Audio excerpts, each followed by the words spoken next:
ചെറിയൊരു സ്പെഷ്യൽ ആയിട്ടുള്ള ദിവസമാണ്. ഇവിടേക്ക് കുറച്ച് ആൾക്കാർ വരുന്നതിന്റെ കാത്തിരിപ്പാണ് ഈ കാണുന്നത്. ഇത് 2 ദിവസത്തെ വ്ളോഗാണ്. ഇത് ഡേ 1. ശരിക്കും പറഞ്ഞാൽ ആരാ ഇങ്ങോട്ട് വരണമെന്ന് വേദുവിനും സാധിക്കാൻ അറിയില്ല. പക്ഷെ ഒരു കാര്യം അറിയാം, ആരോ വരണ്ട്.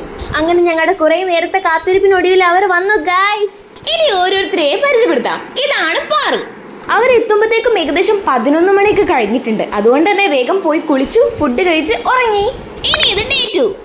ബ്രേക്ക്ഫാസ്റ്റിന് മസാല ദോശയും പാൽ ചായയും. അങ്ങനെ ബ്രേക്ക്ഫാസ്റ്റ് ഒക്കെ കഴിച്ചു കഴിഞ്ഞ് ഞാൻ നേരെ റൂമിലേക്ക് പോയപ്പോ കാണുന്ന കാഴ്ചയാണിത്. എന്റെ കയ്യിൽ ഇപ്പൊ നിൽക്കുന്നതാണ് ശങ്കരൻ. കോട്ടയത്ത് നിന്ന് കോഴിക്കോട്ടേക്ക് കാറിൽ വന്നവരുടെ കൂട്ടത്തിൽ ഇവനും ഉണ്ട്. ഇവരൊക്കെ വന്നോണ്ട് തന്നെ ശരിക്കും പറഞ്ഞാൽ ഈ ദിവസം പോയത് അറിഞ്ഞിട്ടേ ഇല്ല. അങ്ങനെ കുറച്ചു നേരം അവരുടെ കൂടെ ഒന്ന് കഴിച്ചു കഴിയുമ്പോഴത്തേക്ക് ഉച്ചയായി. പിന്നെ ഉച്ചയ്ക്ക് ചിക്കൻ ബിരിയാണി, ചിക്കൻ പൊരിച്ചത്, ചെമ്മീൻ പൊരിച്ചത്, അങ്ങനെ ഇന്നത്തെ കാര്യം എന്തായാലും കുശാലായിരുന്നു. ഇനി അടുത്ത ആള് ഈയോ കാണിച്ചുകൊണ്ടിരിക്കുന്ന ആളാണ് എൻ്റെ പപ്പൻ. പിന്നെ നമ്മുടെ ഫ്രണ്ട് സബിതാൻറ്റിയും വന്നിരുന്നു. സാത്തിൻ്റെ കയ്യിൽ നിന്ന് സൈക്കിളും വാങ്ങിയിട്ട് ആൾ ദേ ഇവിടെ ഊട്ടിക്കൊണ്ടിരിക്കുകയാണ്.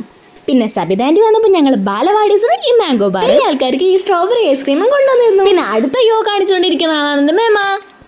പിന്നെ അതൊക്കെ കഴിഞ്ഞ് ഞങ്ങളിത് വെറുതെ ഒന്ന് ബീച്ചിലേക്ക് പോവാണ്. ഇതാ വന്നവരില്ലേ ലാസ്റ്റ് ആള് ഞങ്ങളുടെ പുന്നി.